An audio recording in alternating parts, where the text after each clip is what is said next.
Okay.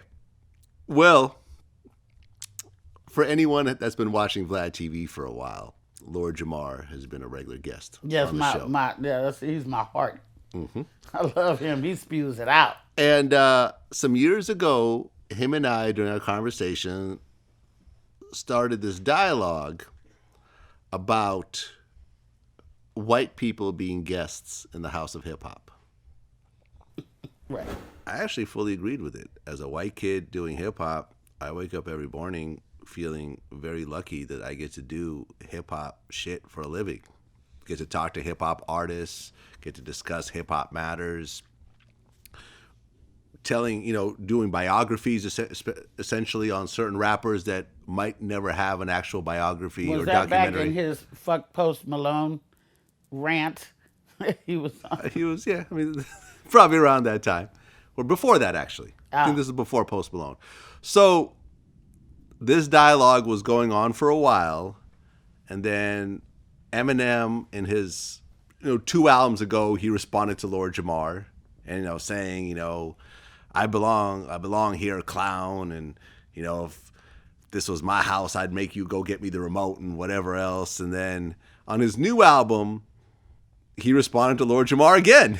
This is 2 albums in a row. He responded about the whole house of hip hop, and it was like, oh, if hip hop was a house, Cool G Rap would have you mopping the floors and blah, blah, blah. So just recently, Crooked I, who was actually a friend of mine, did an interview with Eminem. And he asked him flat out about the white rappers being guests in hip hop, in the House of Hip Hop. And although they didn't say Lord Jamar's name, it was clearly about Lord Jamar. He goes, well, I've never addressed this before, but I am absolutely a guest in the House of Hip Hop. Which is a complete 180 reversal from everything he said before.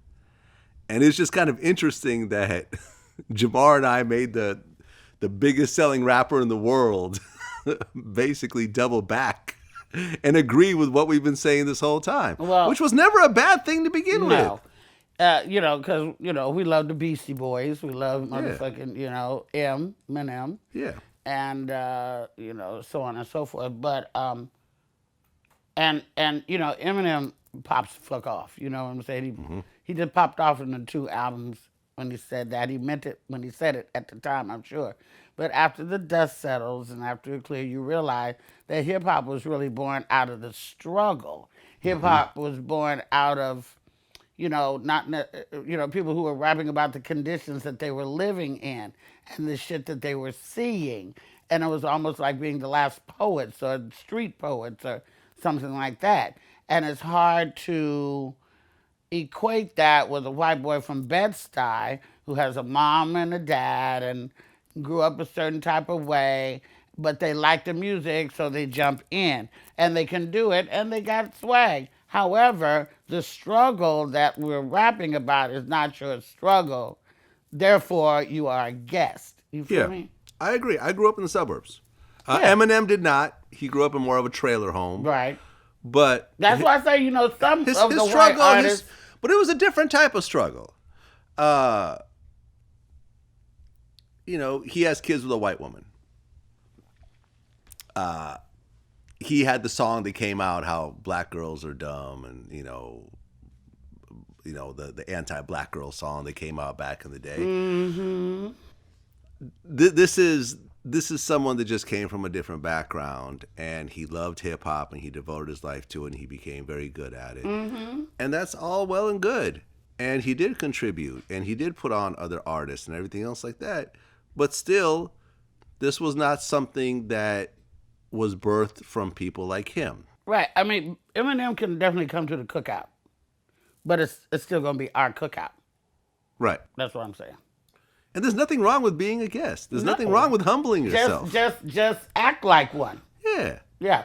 And be on your shit. Like I said, Beastie Boys did it first. Well, the Beastie Boys, the first white rappers, I think maybe. I mean, there's also Cypress Hill and all that shit came later. Well, Cypress Hill was Spanish. Okay, well. Yeah, they were Latin. The DJ was white. I mean, the producer Right. DJ was white. But third base, Yeah. I think came later. Yes. I'm thinking Beastie Boys. Beastie Boys were first. And look, you could not downplay the contribution to hip hop that white people have made, point blank. When you look at one of the people that really defined the hip hop sound, it was Rick Rubin. Mm-hmm. A white kid that was going to NYU. That sound with the drum machines and everything else like that, because not only did he do the Beastie Boys, but he did LL Cool J and Run DMC and everything else like that. He went on to become one of the greatest music producers of all time. And remains so. Because he's still fucking with, like... Oh, yeah. Jay-Z. Jay-Z and whoever else. He was phenomenal at what he did, and he helped establish a sound. No one is trying to erase white people out of the hip-hop history books. Mm-hmm.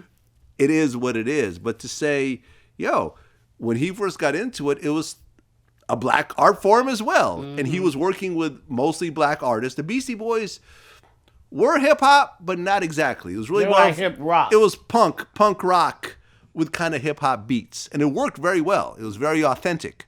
But the Run DMCs and everything else like that, if it was a bunch of white rappers doing that, it wouldn't have worked.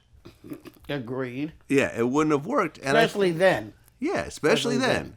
Especially then. And I'm glad that in 2020, hip-hop did not become like rock music, where it was just, to see like a black rock star is like, ooh, Living Color. Remember them? Oh, black guys who do rock. Oh, so weird. It's like, I loved them, though. It came from rock. Still love them.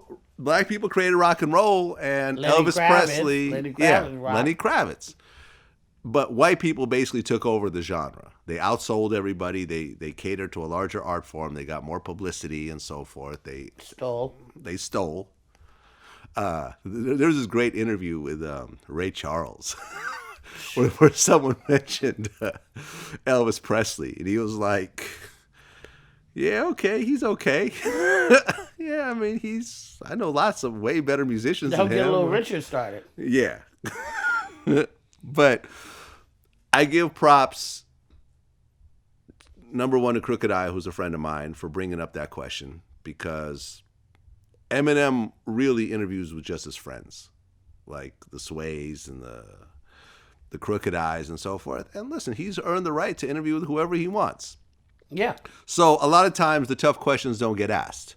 But the fact that Crooked I brought that question up, knowing this was going to be the question that kind of really polarizes people, and the fact that Eminem actually humbled himself and answered the question how I feel is properly, I give him props to, and I think it finally just kind of buries the Lord Jamar Eminem beef. There's nothing more to really go back and forth over. In my next interview, me and Jamar will probably discuss it, but I can't wait. Can't wait.